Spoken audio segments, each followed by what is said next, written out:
Avoidant attachment is a deeply ingrained pattern, often formed in childhood as a response to emotional neglect, betrayal, trauma, or generational wounds passed down like invisible scars.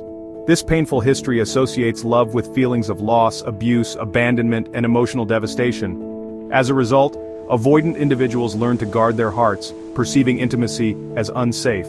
They love deeply, yet pull away when relationships intensify, a self-protective reflex triggered by fear of being hurt, fear of losing control, and fear of being seen too deeply. Welcome to Mind Ascend, your portal to higher consciousness. Before we go deeper, it's important to clarify something. There are two psychological terms that are often confused. Avoidant personality disorder, or AVPD, is a clinical condition listed in the DSM-5. It's marked by extreme social inhibition, intense fear of rejection, and chronic feelings of inadequacy. Avoidant attachment style, on the other hand, is not a disorder. It's a common relationship pattern shaped by early experiences, usually a response to inconsistent caregiving, emotional trauma, or lack of emotional safety during childhood. This chapter explores avoidant attachment specifically, how emotional wounds from childhood can make love feel more like a threat than a sanctuary. You may have experienced this push and pull dynamic firsthand if you had a partner who showed love and affection in moments only to become emotionally distant, unavailable, or cold when intimacy deepened. They share physical intimacy, whisper promises of forever, and discuss a future together, then withdraw into silence or emotional distance.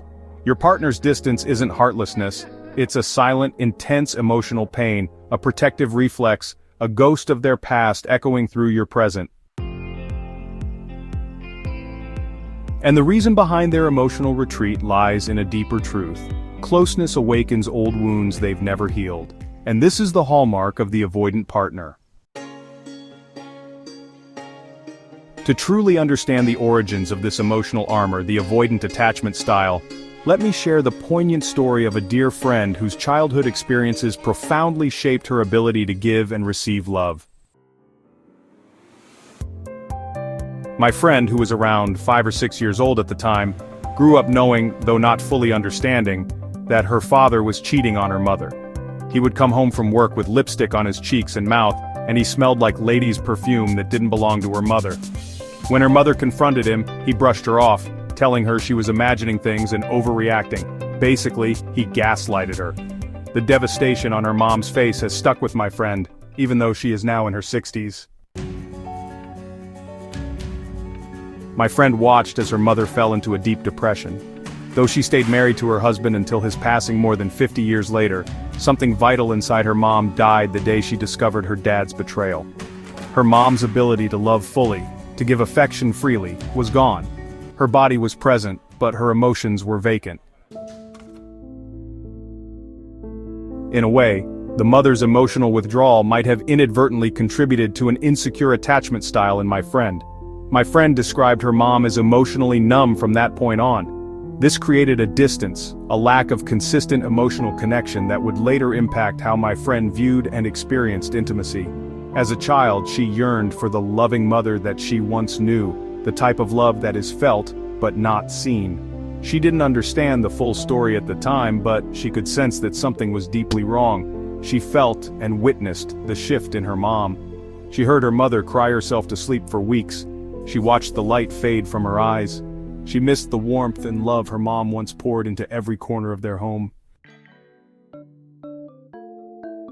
Years later, as an adult, my friend confided in me with trembling vulnerability. How do you trust a man with your heart when your own father caused a silent emotional death in your mother right in front of you?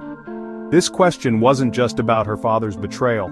It was about witnessing the devastating impact on the most important relationship in her life, and how that shaped her understanding of love and vulnerability. I had no answer. I wish I did. For her, love became intertwined with the potential for such profound pain and withdrawal, making true emotional closeness feel inherently risky. In adulthood, that trauma followed her into every romantic relationship. She became emotionally unavailable at times, avoidant, not because she didn't want love, because she loved deeply, but because love had always emotionally felt like betrayal. So she gave love but pulled it back at times when the relationship got intense. Avoidant attachment is not about a lack of love, it's about an abundance of fear. Fear of being hurt, fear of losing control, fear of being seen too deeply, and when she felt that fear, those were the times that she pulled back from a loving relationship, even though she may have loved the man very much. Her choice not to marry or have children, while personal, carried the undertones of someone who instinctively avoided the deep vulnerability and potential for hurt that close relationships can bring, a hallmark of avoidant attachment.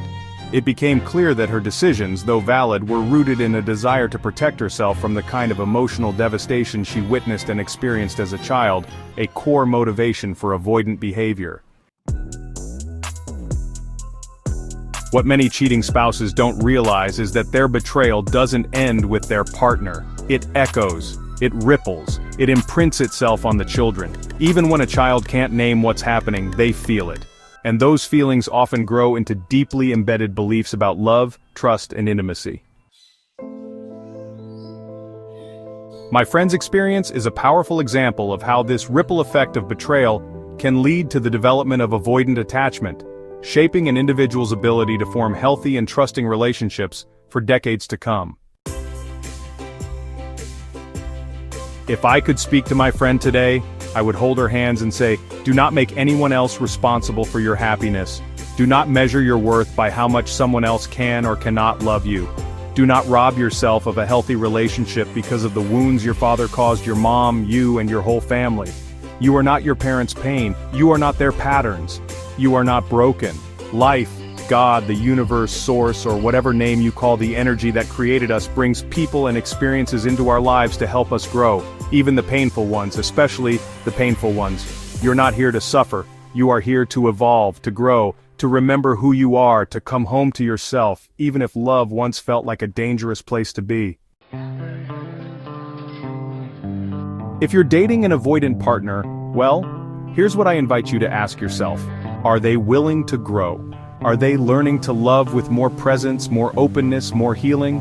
Or, are they choosing to remain stagnant, closed off, stuck in old stories? If they choose not to grow, you must choose you. Because honestly, staying with someone who refuses to evolve will only hold your own soul back from rising. You deserve a love that meets you where you are. A love that doesn't hide, that doesn't run, that doesn't pull away when things get deep. You deserve a love that stays. If you found value in this video, please like, share, and subscribe to Mind Ascend. And remember, awaken, align, and keep your frequency high and your mind ascended. Thank you for watching.